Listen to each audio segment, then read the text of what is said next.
fa hoan'ny zay taraza basketball zay dia tonga nanatrika ity lalao ity ny filohan'ny CAF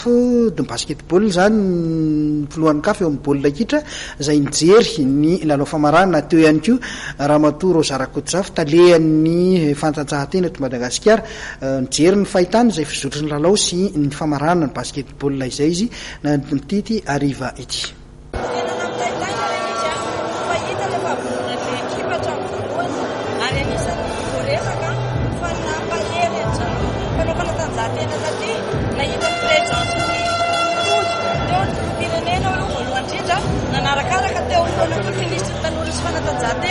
Zay nanampy niady be niady ny lalao tandroany ary tena mengy fiderana tanteraka ny ekipa pirenenantsika basketball androany. Teo ny milaza fa hoe be dia be ny tsy nisy ny renouvellement, nisy ny olona efa tany alonina ampidirina tao anaty ekipa, zay no atao hoe travail d'équipe. Ifameno ny expérience-ny ekipa rehetrarehetra zany raha tonga tany amin'ny sehatra iny ary tsy azontsika tao ambany zavatra koa ny préparation zay tena nety dia nety tamin'ity jeu des îles manaraka aty zany zay natrehana taty amin'ny Mosy Maorisy. Rehefa raha monitory nanova zavatra teo amin'ny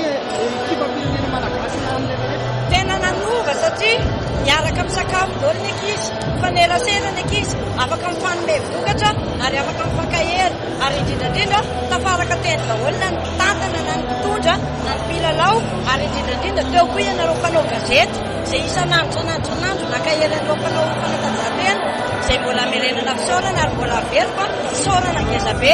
filoha-pirenena satria hery lehibe ho an'ny mpanao fanatanjahantena niezaka nataony fisaorana ndraindray koa ny ministry ny tanora sy fanatanjahantena zay nanao ny ainy-tsoky zavatra niaritra taty izy tsy hoe niaritra moa zany fa niaraka nizaka ny zavatra rehetrarehetra niaraka tamin'ny mpanao fanatanjahantena taty niaraka ny taitaina niaraka faly ary niaraka ny sakafo zany rehetrarehetra zany dia tsy azontsika tao ambany zavatra amin'ny fahazoantsika vokatra. Bilanao manokana ho an'ny jeu manontolo amin'ny mahatalenta ny fanatanjahantena amin'ny mahatalenta fanatanjahantena dia ty zany no anisany jeu des îles nahazoantsika ataontsika hoe azahoantsika vokatra tsara koa satria raha ny tamin'ny 2015 zao niresahana nahazo tombony zany tsika ty amin'ny médaille azao zany tsika efa amin'ny 48 médaille d'or amin'izao teo alohantsika 35 dia azo lazaina zany fa tsara zany ny vokatra raha milamina eo aloha tsara koa ny fanomanana.